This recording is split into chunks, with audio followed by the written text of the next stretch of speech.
Hello everyone. Well, I'm just glad that we didn't lose, but I'm getting way ahead of myself already. I'm Adrian and welcome to Rabona TV, and today we'll be going through United versus Atletico from the Wanda Nera, Benfica versus Ajax. Two great matches, two very different kinds of matches. And hey, if you want different kinds of content from me, why not follow me on TikTok? Am I posting every day? No, more like every week, but it provides a nice change from the regular stuff on here. You know, it's often a little bit more lighthearted. So give me a follow on TikTok if you use that platform.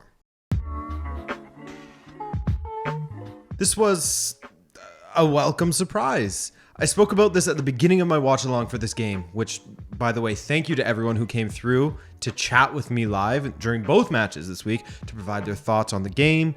We had some good laughs. It was a really good time, so thank you guys. But anyways, as I said at the beginning of the stream, the lack of optimism going into this one from Benfiquistas like myself was a bit strange to see for those who haven't been following Benfica this season. They see Benfica playing against Ajax. They think, Benfica, decent side. They have some good players. Typically, they will probably be tough for Ajax. When in reality, our season has been piss poor. Results have been okay. They've overshadowed how we've played, basically, but our place in the table doesn't lie. Our performance in the cup competitions doesn't lie. And then you compare that with how Ajax has been steamrolling domestically and went 6 for 6 in their group stage. They beat the Portuguese champions. I mean, there was reasons to not feel overly optimistic going into this one. But 2-2, all to play for in Amsterdam, way better than I expected. So let's unpack this game a little bit. So Benfica conceded in the 17th minute, and that definitely needs some unpacking, as our defensive shape was wayward. So I would guess what Verissimo was telling our back line to do was for the fullbacks to push forward and our center backs to shift wide to help cover, with the hope that Weigl would drop to cover the space in the middle. But when you give away the ball in your own half, that messes things up. Giveaway on Benfica's left, some smart passing from Mazraoui and Antony, and eventually it found Tadic completely unmarked at the back post. How did they end up there? Well, just look at the shape from Benfica when we lose the ball. This is our right back.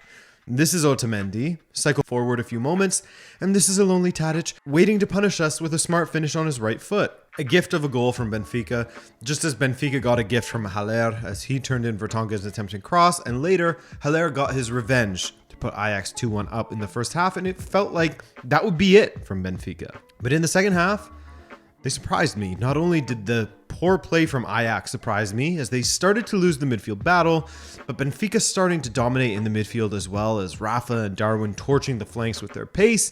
That was a surprise. Not so much a surprise, but it was great to see how effective it was. Suddenly, Ajax were getting a little too goal hungry, it felt like, committing more men forward than would be reasonable, and essentially playing into Benfica's hands. As I said when previewing this game with We Talk Ajax, Benfica's only hope was to hit Ajax on the counter, hoping that Darwin would provide something or the pace of Rafa would throw them off. And that's basically what Benfica was doing throughout the second half. Lightning quick transitions via Taarabt or a long ball forward that Darwin would try to knock down for a teammate. And there were multiple chances. We had Yaremchuk trying to scoop it over the keeper and failing. And then we had Gonçalo Ramos hitting an almighty strike from distance, from which Yaremchuk headed in the rebound. Nice to see him score some goals because he has not been scoring enough for Benfica. I think overall in this match, Benfica played much better than I expected, and Ajax played a lot worse than I expected. Some of the tackles that Timber had to make to save them, it was surprising to see them in those positions. From speaking with a lot of Ajax supporters over this past season, one of the things that they criticize Ten Hag for is that he is often far too reluctant to make substitutions and rotate his squad.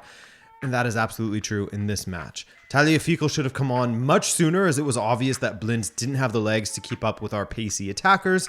It was clear that they were having no joy through the middle, as Weigl and Taarabt had that under control. And he took a long time to bring on Davy Klaassen to switch things up. Honestly, all of their attacking joy came from their right flank, which is less an indictment on Grimaldo, as he was okay, more mediocre in defense, but okay going forward. But it's also a big compliment to Mazraoui and Antony. Speaking of, Antony was actually very lucky that this ref was happy to let a lot of things go. Often when you move your head like that towards an opponent, as he did to Darwin, it can be a red card. Lucky boy. Shameless flop by Darwin, by the way. Ugh, modern football. So yeah, I think that there's still reason to be worried about Benfica's back line, and Ajax in form could, as they did a few times, pick their way through that back line. But on the balance of things, in this game in particular, I think it was an even, fair result. Yet another match that is basically erased from the history books as it provides nothing on deciding the outcome of this tie. 1-1 the final for Atletico Madrid and Manchester United, and I think based on the flow of this match, United supporters will be very happy with this result, won't they? Another match that is a testament to how possession is relatively meaningless as far as stats go, or at least it's a second-class stat, I would say. While United dominated the ball, they definitely weren't good with the ball and failed to carve out meaningful opportunities. To give you a barometer of what United did in this match, because XG can help provide that to some extent, United had an expected goals of 0.4, while Atleti's was 1.63. 4 times United's. Atletico's opener in the 7th minute was an absolute beauty, a stunning cross into the box from Renan Lodi, and Joao Felix flew through the air with a diving header that went in off of the post. What a goal, man. What a goal. Great to see Joao Felix get a goal like that. Hopefully he'll stay healthy, as when he is healthy and he is in form playing in a side that wants to attack and has a clear attacking identity, he's a joy to watch. He was drawing fouls, creating chances, winning his ground duels. It was a great performance from him in that first half. For United, it was a terrible first half in which part of it could come down to their right back position and then their midfield. I mean, yes, Lindelof has played right back before at Benfica, but I don't quite understand why Rangnick made the decision to start him as a right back in a game like this. Atleti's form isn't great, but still, playing away in a Champions League fixture, it just seemed like a weird call to make. He's not a fast player. He can hit a decent free kick, I know that, but I haven't seen him cross for ages, since he was back at Benfica at least, so I don't understand what Rangnick was trying to do there. Anyway, part of Atletico's domination in this match comes down to how well Jeffrey Kondogbia took ownership of the midfield for Atletico. Up against a midfield 3 of Pogba, Bruno Fernandes, and Fred, Kondogbia was in control, winning his tackles, beating his man, playing simple passes off of his teammates. Pogba and Bruno, on the other hand, it's kind of a partnership in the midfield that you would hope would work somehow, but it just hasn't, or at the very least, it absolutely did not in this game, as the aforementioned Kondogbia was midfield daddy. That's the official term that they use in the football biz. Midfield daddy is what Kondogbia was. Now, in criticizing Rangnick, you have to also give him credit for the changes he made in the second half, as they began to take more control of the match, or at least started to show some life after Nemanja Matic came on for Pogba. That was key in that respect, as clearly that's where United wanted to take more control of this game. I mean, just look at their average shape versus the average shape of Atleti. Absolutely no width from United for the most part. Everyone crowded in the middle where Kondogbia and Herrera were cleaning up. They were midfield daddies. And then springing attacks down the flanks through Lodi, Felix, Llorente, etc. But with a little bit more control in the midfield for the last 15, Fred could push up the pitch a little bit, bringing on Wan-Bissaka for Lindelof.